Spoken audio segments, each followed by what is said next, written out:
Hello everyone, welcome back to my channel journey of engineer. तो आज की इस वीडियो में हम बात करने वाले, काफी टाइम से ना ये वाली वीडियो पेंडिंग थी और इसके ऊपर हमने काफी बार बात भी की है और काफी मतलब ऑलमोस्ट ना मान लो कि जितनी भी वीडियो हमने बनाई है ऑलमोस्ट ये वाला कमेंट तो होता ही है। कमेंट का क्या होता है मैं बताता हूँ। कमेंट ऐसा होता है ना कि मेरा एग्जाम इस दिन हुआ था और सिलेक्शन में इस दिन आ गया था और मैं मई बैच से हूँ, जून बैच से हूँ या अप्रैल बैच से हूँ, मार्च बैच से हूँ और मेरी ज्वाइनिंग कब तक हो सकती है। कोई एक पर्टिकुलर डेट बता दो या मंथ बता दो या आएगी कि नहीं आएगी। ये सारी चीज़ें मतलब कि कमेंट बॉक्स में आती ही रहती है। और ऐसा नहीं कि अभी रिसेंटली मैंने 2 वीडियो अपलोड की इससे पहले और मुझे इतना पता है कि इससे पहले भी आई होंगी और ये गारंटी है। ठीक है, तो अब हम बात कर लेते हैं ना कि अब सीन है क्या।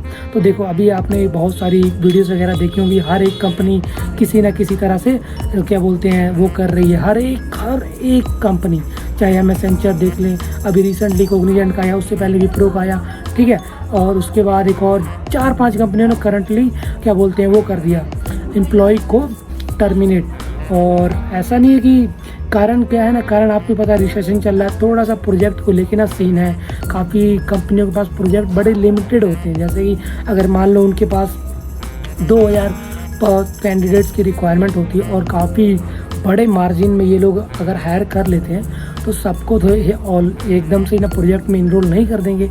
तो ना ऐसा करते हैं, जैसे कि मान लो इन्फोसिस का हम एग्जांपल ले लेते हैं। ठीक है, मान लो इन्फोसिस के पास एक प्रोजेक्ट है जिसमें अराउंड 200 लोगों की वो है रिक्वायरमेंट है। ठीक है, और इन्होंने हायरिंग वगैरह स्टार्ट करनी शुरू कर दी। ठीक है, तो इन्होंने लगभग मान लो उस पर्टिकुलर, जैसे कि कोई प्रोजेक्ट के लिए कोई पर्टिकुलर टेक्निक या टेक्नोलॉजी सीखनी पड़ेगी। ठीक है, तो पर्टिकुलर पर्सन को सिखाया, पर्टिकुलर पर्सन ने पर्टिकुलर बैच में से, तो पर्टिकुलर प्रोजेक्ट वगैरह में इन्होंने वो टेक्नोलॉजी वगैरह सिखा दी। मान लो कि बैच में से 60 से 70 का एक बैच बना दिया, जिसे मान लो कि सैप सिखा दिया, किसी को MM सिखा दिया, किसी को SD सिखा दिया, इस तरह कुछ चीज़ें सिखा दी। और उस प्रोजेक्ट में जो रिक्वायरमेंट है सिर्फ 200 लोगों की है।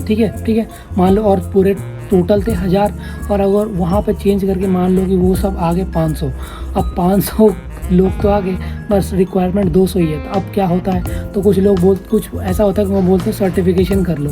सर्टिफिकेशन से उन्हें ये पता लग जाता है जो ट्रेनिंग में सिखाया गया है क्या किन्हें कुछ आता है नहीं आता, उनको हिसाब से ये भी हो जाता है। ठीक है, तो वो उन 500 में से वो 200 लोग किस तरह वहाँ पे जाएंगे, क्या जो मतलब कि जिन्होंने FS में अच्छा परफॉर्मेंस किया इसलिए जाएंगे या सर्टिफिकेशन में अच्छा परफॉर्मेंस किया इसलिए जाएंगे। तो ये सारी चीज़ें होती हैं। ठीक है, इसीलिए जो मास हायरिंग होती है उसमें बहुत से लोग बेंच पे चले जाते हैं। ये एक मेन कारण होता है ना कि प्रोजेक्ट के लिए रिक्वायरमेंट 200 है और आपने हायर कर लिए 1000, तो 200 में से 800 बेंच पे जाएंगे।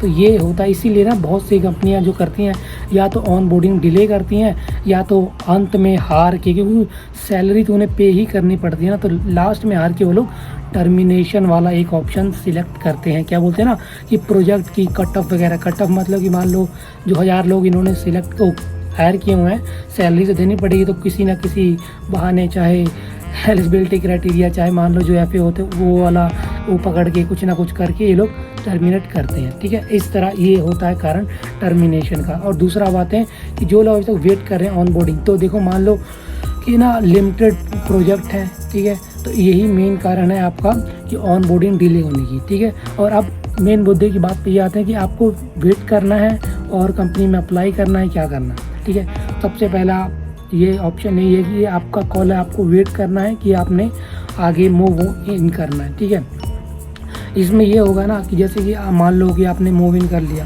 तो और भी कंपनियों में आप अप्लाई करना स्टार्ट करोगे। बट अगर आप चाहते हो कि नहीं हमारी पहली कंपनी ही यही हो तो आपको वेट करना पड़ सकता है। क्योंकि अगर आपने देखा हो हमारी पुरानी वीडियो, मैंने बताया था कि दिसंबर या जनवरी में वीडियो बनाई, जिसमें मैंने बोला भी था कि अप्रैल या मई तक ऑन बोर्डिंग आ सकती है। ऑन बोर्डिंग आई भी और इन्होंने लास्ट में फिर से एक्सटेंड कर दिया।